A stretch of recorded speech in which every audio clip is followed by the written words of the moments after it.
What's poppin', you guys? I am your host, Ali's Animals, and you are listening to Poppin' That Proper Care podcast, brought to you only on YouTube.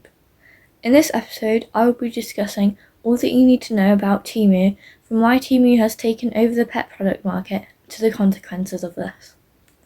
So, why has Temu taken over the pet product market? Well, the reason for this is fairly simple. Temu provides exceptionally low prices, which allows people to buy a much larger amount of products than if they were buying from somewhere else, and this has led to the rise of Temu hauls, which provides free marketing for Temu in themselves, as creators usually present an unusually large amount of products, intriguing the viewers of these videos and leading them to browse Temu for themselves, which often leads to a continuation of this cycle. Before we talk about the consequences of this, let me be clear, I am in no way trying to shame anyone who has bought anything from Temu or has posted a Temu haul. My only aim of making this podcast episode is to help people to make educated judgments on whether or not to shop at Temu in the future. I would also like to say that I am very aware that Temu is not the only shopping site that is problematic. However, I have chosen to focus on it as it is the one which has had the most recent rise in popularity. So what are the consequences of Temu becoming so popular and infiltrating the pet product market? As you can imagine, pumping out thousands upon thousands of products on a mass scale and cutting corners so that they can sell them for an incredibly cheap price does not do the product quality any favours at all. And as many of you will be aware, it is essential that pet products are of a high quality to ensure that your animals are kept safe and healthy.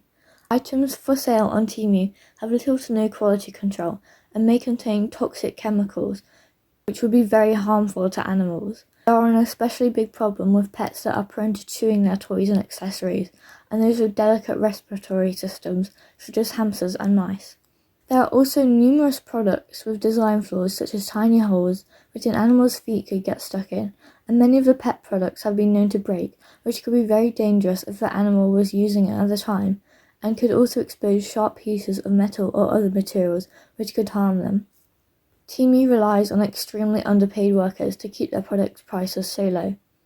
As well as having their factory workers work incredibly long shifts, Temu has faced several concerning accusations of using forced labour in their factories, such as the US Congressional report from June 2023, which reported that there is an extremely high risk that some of the products sold on Temu are linked to forced labour, and that Temu doesn't have any specific policy against goods being made in areas of the world where there is evidence to suggest that forced labour is taking place.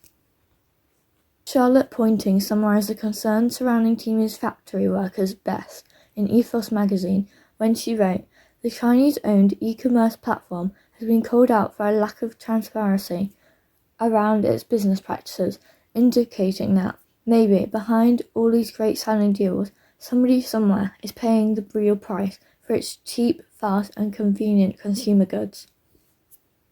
Not only has Temu failed to provide transparency on their factory workers and failed to prove that they are as environmentally conscious as they would like consumers to believe. By promoting high consumerism of their products and releasing hundreds of new products that cater to each new microtrend, and not publicly releasing the brand's carbon footprint, Temu fails to prove the environmentally conscious company narrative that they push. On top of all this, Temu's booming popularity and becoming a household brand name proves to other brands that the ethics and concerns that people and professionals alike share about Temu and its practices are acceptable, therefore they are encouraged to do the same to gain the same amount of buyers that Temu has. Personally, I think France's recent action against Temu and similar brands shows how concerning their rise in popularity truly is, and what is at risk when they become so widely used. If you weren't aware, France is moving to ban advertising for ultra-fast fashion brands like Temu due to environmental concerns, human rights issues and consumer safety risks, with a new bill approved by the Senate in June 2025, which will curb the environmental impact excessive consumption by introducing eco-taxes. I think that if Temu and similar brands are so negatively impactful that a law must be put in place to try and control the damage that they do to us and the environment, then they are definitely a no-go for me, and especially not for my pets. Now, I want to hear your thoughts on Temu, and if you learned anything new from this episode about them or their pet products. I hope you enjoyed it, and I'll see you all again soon with another educational podcast episode. If you have any requests, please comment them below. Bye!